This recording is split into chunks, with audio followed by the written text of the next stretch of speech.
जानकारी मिली है कि अमृत महोत्सव के इस वर्ष में देश की आज़ादी के इतिहास को ऐसे जो अनसंग हीरोज़ हैं और जो 1857 से पहले की भी जो घटनाक्रम इस देश में हुआ उनको लेकर के दूरदर्शन ने एक 75 एपिसोड की एक श्रृंखला ये तैयार की है, जिसके अंदर ऐसी बहुत सी घटनाएं, विदेशी आक्रांताओं ने जिस देश के ऊपर आक्रमण किया, जहां लूटमार की, और उसकी सारा जो चित्रण है वो बहुत सजीव ढंग से दिखाया गया है।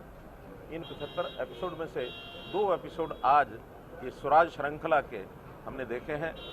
बहुत ही एक प्रकार का जानकारी, एक प्रकार की ऐसी है कि देश में किस प्रकार के पहले क्रांतिकारी, किस प्रकार के शहीद, किस प्रकार के विदेशी आक्रमणों से मुकाबला करने वाले, खास करके आज जैसे वास्को डिगामा, उसने जो भारत के ऊपर आक्रमण करके और यहाँ के हमारी धन संपत्ति को, दौलत को लूटना शुरू किया।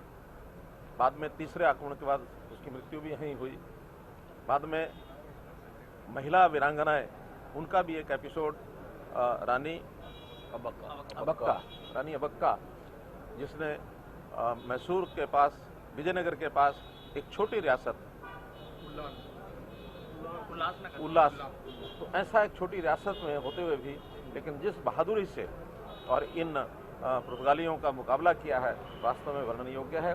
बहुत एक प्रेरणा देने वाली, उत्साह देने वाली ये घटना जो हमको जानकारी मिली है। ऐसे सारे ही जितने एपिसोड हैं, हम चाहेंगे कि प्रदेश में सभी जो शिक्षा संस्थान हैं, स्कूल हैं, कॉलेज हैं, उनमें भी सब में दिखाया जाएगा। अन्य स्थानों पर भी लोगों को जागरूक करने के लिए, अपने देश का एक उज्ज्वल इतिहास बताने के लिए और इनका प्रदर्शन किया जाएगा। सर, जो इतिहास पढ़ाया गया है उस इतिहास में काफ़ी शहीद ऐसे थे जो पता ही नहीं लगा लोगों को, एक बड़ी तादाद ऐसे शहीद होंगे। वही मैंने बताया कि जिनको हम अंग्रेजी में शब्द प्रयोग करते हैं अनसंग हीरोज़, जिनके बारे में कोई जानता ही नहीं है, ऐसे अनाम बेनाम ऐसे शहीदों की बहुत बड़ी एक श्रृंखला है, जिन्होंने इस देश को आज़ाद कराने के लिए, अपना स्वाभिमान बनाए रखने के लिए, अपनी संस्कृति, अपने धर्म, इसको बचाने के लिए बहुत इतिहास भरा पड़ा है। धीरे धीरे ऐतिहासिक चीज़ें सामने आ रही हैं।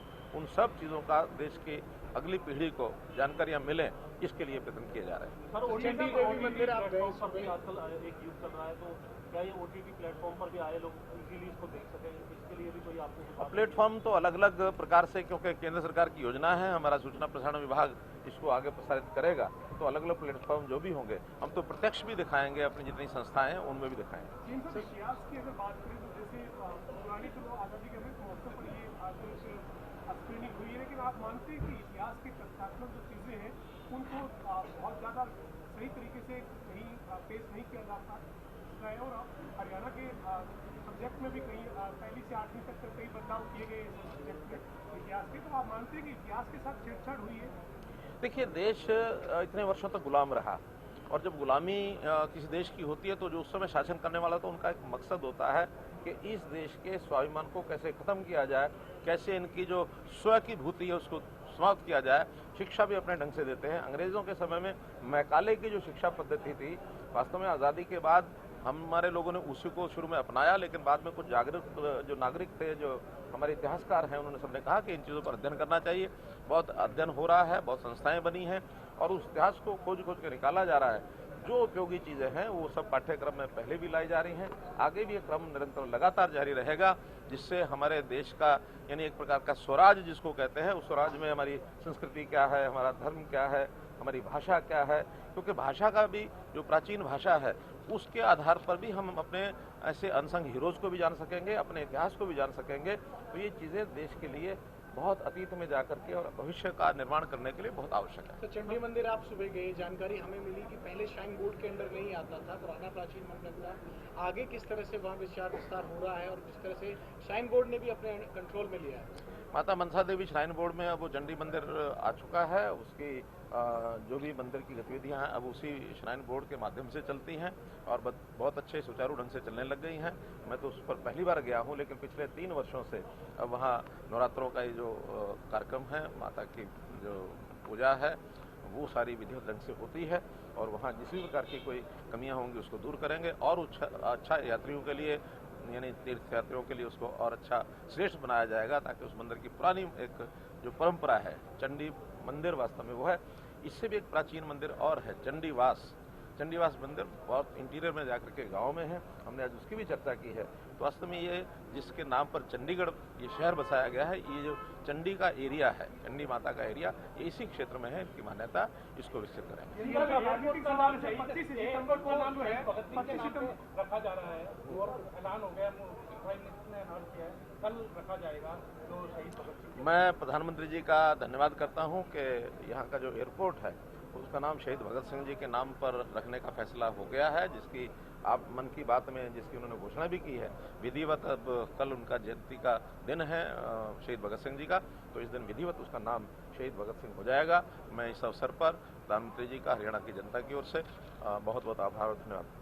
राजनीतिक सवाल लेना था, जिस तरह से को हरियाणा में कई नेता पहुंचकर ये कहा गया कि मुख्य विपक्षी गठबंधन की जरूरत है। फतेहाबाद में आयोजित की इंडियन नेशनल लोकदल की रैली थी सर, आप क्या मानते हैं कि किसी तरह के देश में इस तरह की मोर्चे की? अरे मानना क्या है, ये कोई आज की बात है? ये इस जो कोई फिसड्डी लोग रह जाते हैं, जो निराश होते हैं, ऐसे सब पार्टियां मिलकर के कब से तीसरे मोर्चे की बात करती हैं। तीसरा भी मोर्चा नहीं आता, कोई दूसरा नहीं आता। अब तो देश के ऊपर प्रधानमंत्री नरेंद्र मोदी जी के नेतृत्व में भारतीय जनता पार्टी की स्थायी रूप से लंबे समय तक सरकार चलेगी। सब लोग निश्चिंत हैं और जनता भी सारी चीज़ों को समझती है। जनता अब ये थर्ड फोर्स, सेकंड फोर्स, इसके ऊपर कहीं ध्यान नहीं देने वाली है। सर, कांग्रेस के जो हाल हो रखे हैं, कांग्रेस के जो हाल हो रखे हैं, राजस्थान का घटनाक्रम आपके सामने, कांग्रेस की स्थिति पर क्या कहेंगे? आपको लगता है कि आला कमान के कंट्रोल में कुछ भी नहीं? कांग्रेस के हाल पर ना हंसना आता है, ना रोना आता है। कांग्रेस कहीं बची नहीं है। जो कुछ थोड़ी बहुत एक आध दो प्रांतों में बची है, तो राजस्थान में उनका हाल देख रहे हैं आप। यही हाल एक आध प्रांत और जहाँ बचा वही होने वाला है। केंद्र में उनके यहाँ कोई उनकी स्थिति बन नहीं रही है कि भी किसको अपना अगुवा बनाए, किसको प्रधान बनाए। जिसको बनाना चाहते हैं वो भाग जाते हैं, दूसरे कोई आते नहीं है, आते हैं तो उनको शर्तें लगा दी जाती हैं। इसलिए मैं तो बल्कि ये कहना चाहूँगा कि देश में विपक्षी पार्टी के नाते कांग्रेस की अभी तक भूमिका रही है, थोड़ा अगर बची रहेगी तो विपक्षी भूमिका को संग निभाती रहेगी। आज उससे भी चले गए। फसलों की विशेष गिरदावरी के आदेश आपने दिए थे, अब हमने देखा अखबारों के अंदर अलग अलग जगह कितना खराबा हुआ है, तस्वीरें आ रही हैं, बिल्कुल फसलें लेती हुई हैं फरीदाबाद के। मैं उसकी पहले बता चुका हूं कि हम निश्चित रूप से किसानों की इस चिंता के साथ उनके साथ खड़े हैं और जो स्पेशल गिरदावरी है उसके आदेश हो चुके हैं। जहां जहां नुकसान हुआ है अगले 2-3 दिनों में फसल कटने से पहले ही उनकी सब गिरदावरी हो जाएगी और जो भी नुकसान हुआ है उसका सरकार जो है किसान चाहे निर्धारित समय में उनको मुआवजा मिल जाए, बहुत इंतजार में तुरंत गिरदावरी होने के सर, आड़तियों की हड़ताल खत्म हो गई है, पुराने तरह से खरीद का फैसला किया है, समय से जो खरीद है वो शुरू होगी सर हरियाणा में? हाँ, निश्चित रूप से, क्योंकि उन्होंने अपनी हड़ताल समाप्त की है। मैं उनका आभारी हूँ कि उन्होंने किसान के हित में भी और अपने हित में भी प्रदेश में भी एक ठीक वातावरण बना रहे। उनकी जितनी बातें थी उसमें से कुछ बातें हमने मान ली हैं, कुछ बातें हमारे हाथ में नहीं है, वो केंद्र सरकार के हाथ में। हमने पत्र भी लिखा है और उस पत्र के माध्यम से कहा है कि इनकी जो कमीशन है, आड़त है, उसमें एनुअल कुछ इंक्रीज देने का अगर सरकार बनाती है तो वो ठीक रहेगा। ऐसा हमने पत्र लिखा, उनको बता भी दिया। धन्यवाद।